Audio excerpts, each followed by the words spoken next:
ঘুমের হরমোনের নাম হচ্ছে মেলাটোনিন। এই মেলাটোনিন না আসলে আমরা কখনোই ঘুমাতে পারবো না। 9টা থেকে 9:30টার দিকে আমাদের সর্বোচ্চ পর্যায়ে আসে।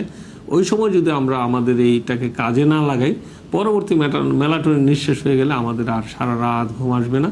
এবং সেই কারণেই হয়তো সারা পৃথিবীতে ঘুমের ওষুধের চাহিদা সবচেয়ে বেশি। রাত জাগলে উচ্চ রক্তচাপ ও ডায়াবেটিসের ঝুঁকি বাড়ে। নিয়মিত ঘুমের ব্যাঘাত বা অনিদ্রা একজন মানুষকে গুরুতর শারীরিক ও মানসিক সমস্যায় ফেলে দিতে পারে। রক্তচাপে ভুগছেন, আমরা সারা রাত জেগে আমরা গাইডলাইন তৈরি করছি, সারা রাত জেগে আমরা চিন্তা করছি কিভাবে আমার প্রেশার কমানো যাবে। এই যে রাত জাগলাম সেটার দিকে আমাদের কোনো দৃষ্টি নেই। আমরা শুধু চিন্তা করতেছি আমি এই ওষুধটা খেলে হয়তো আমাদের প্রেশারটা কমবে। পৃথিবী জুড়ে 153টি গবেষণা পর্যালোচনা করে দেখা গেছে কম ঘুমের কারণে ডায়াবেটিস, উচ্চ রক্তচাপ, হৃদরোগ এবং ওজন বেড়ে যেতে পারে। রাত 10টার সময় আমাদের গ্রোথ হরমোন সিক্রেশন হয় সবচেয়ে বেশি। এই গ্রোথ হরমোনটা কি করে? আমাদের শরীরের গ্রোথ বলতে আমাদের শরীরটাকে একটা সামঞ্জস্যপূর্ণ শরীর তৈরি করে। রাত 10টায় তৈরি হয় এবং সেটার প্রি রিকুইজিট হচ্ছে আমাদের ঘুম।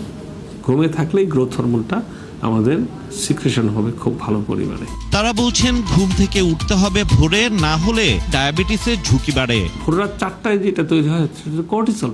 কর্টিসল হচ্ছে জেগে ওঠার হরমোন, এটা হচ্ছে স্ট্রেস মোকাবেলার হরমোন। এখন কথা হচ্ছে আমি ওই সময়টা ঘুমের ঘুরে অচেতন, তাহলে কি হবে? কর্টিসল আসলো, কর্টিসল এসে কি করবে? গ্লুকোজ বাড়ালো। এই গ্লুকোজ শরীরে কোথায় কাজে লাগবে? আমি তো ঘুমের ঘুরে প্রচুর গ্লুকোজের এগেন্স্টে তখন কি হবে? ইনসুলিন আসবে। ইনসুলিন আসার কারণে তখন ইনসুলিনের এগেন্স্টে অ্যান্টিবডি তৈরি হবে। এই অ্যান্টিবডির কারণে তখন পরবর্তীতে আর ইনসুলিন কাজ করতে পারে না। এটা হচ্ছে আমাদের টাইপ 2 ডায়াবেটিস মেলাইটাস।